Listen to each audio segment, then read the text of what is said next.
Hello, my name is Bryn and I'm a pelvic physical therapist here at Connect PT. I want to take a few minutes to help provide an instructional video for using a therapeutic wand for intravaginal treatment. This video is really designed for patients who have already had a physical therapy evaluation of the pelvic floor to make sure this is the right treatment for you. On evaluation, a therapist may find increased muscle tension, tender points within the pelvis, scar tissue, or a decreased ability to relax the muscle after contracting it. A patient may experience symptoms like frequency or urgency of urinating, frequency or urgency of bowel movements as well. They might feel like they can't completely empty their bladder.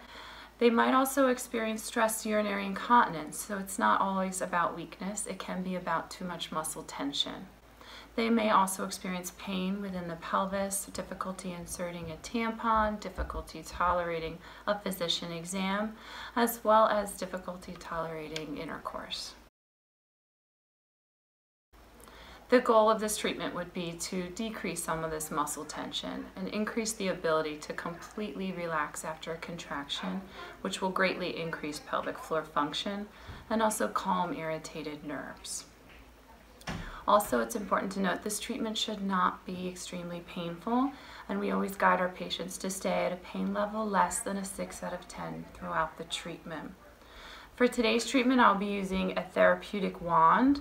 There's many ways to perform the treatment using your hand, dilators, or wands, and a therapist can guide you to which tool would be most beneficial to you.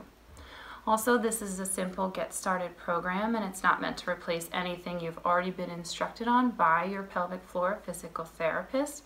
There's many techniques. This is just a way to get started.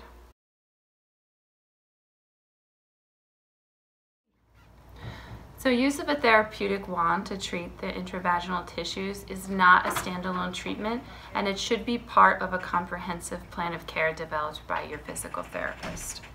The most common position that women find comfortable for performing this treatment is being partially reclined, having your knees bent out at the side and supported with either pillows, or some women trial the first few times in a dry bathtub because their back is supported as well as their knees. It's also important that you wash your hands and your tool before beginning and follow the manufacturer's directions for washing the wand. And you will need lubricant for your treatment. To assist with your treatment, we use a pelvic clock. So now I want to take a minute to orient you to the pelvis model I have and the pelvic clock. To help orient you to the pelvis and the pelvic clock for our treatment, I have our paper pelvis here. But I like it because it shows you that the pelvic floor is not just one muscle, it's actually many muscles working together. So, the front here we have our pubic bone, and that's the front of your body. In the back we have the sacrum and the tailbone. This would be the left hip and the right hip. If you were laying on the floor looking up, this is the view you would have. And if you were able to look down through your pelvis, this is the view you would have. This model has two openings. We have a vaginal opening and the anal opening.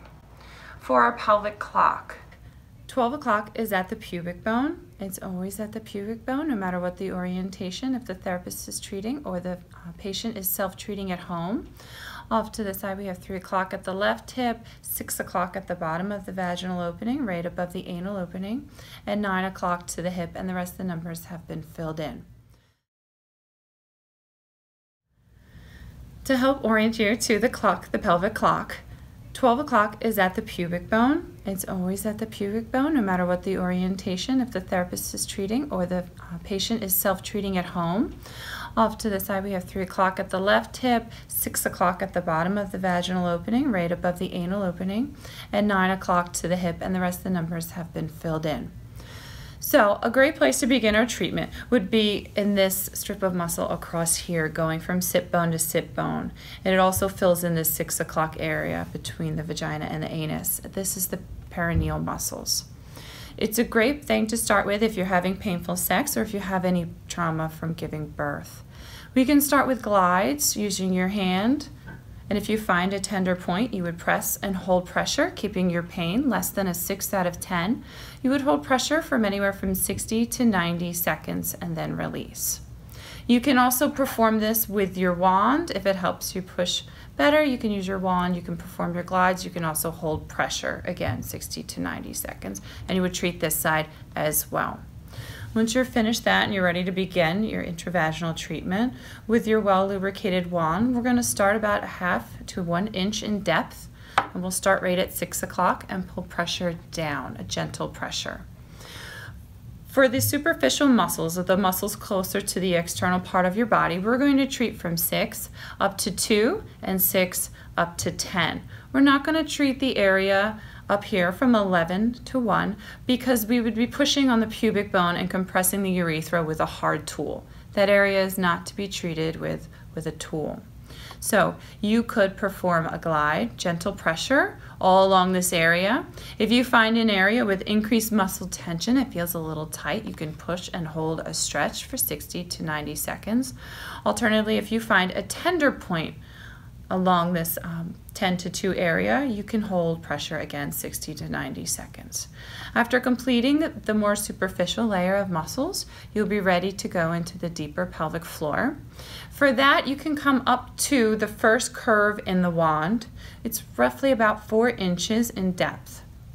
For the deeper pelvic floor muscles, we're going to change the times on the clock to be from 2 down to 5 and 10 down to 7. We're going to avoid deep treatment at 6 o'clock because lying in the posterior vaginal wall would be the rectum, and we're not going to treat the rectum with a hard tool. So you can start by performing sweeps with the wand internally, and what that looks like internally is we'll be sweeping down these muscles, stopping before we reach the rectum. And you can vary depths along. When you find an area that has increased tension, you can hold and pull a stretch. If you find a tender point, you can put pressure on it and hold 60 to 90 seconds, keeping the pain level less than a 6 out of 10, and then release. This can be done for this side, and then you can again perform this anywhere from 10 to 7 on the other side of the pelvic floor. Again, looking for sites of tension or painful points, or simply gliding along the tissue. When you're finished, make sure that you clean up, wash the wand according to the manufacturer, and please monitor your symptoms closely. If your symptoms are leaking, monitor the amount of leaking you have, or frequency, and monitor the amount that you're going to the bathroom while you initiate your treatments. The frequency of your treatment will be determined by your physical therapist. If you are doing internal treatments and you have questions on anything that I've presented today, please let us know. If you're not doing internal treatments and you're wondering if you're appropriate, please ask your physical therapist. If you don't have a pelvic floor physical therapist and you're wondering if you're appropriate, please give us a call or please go see an appropriate physician to get a referral.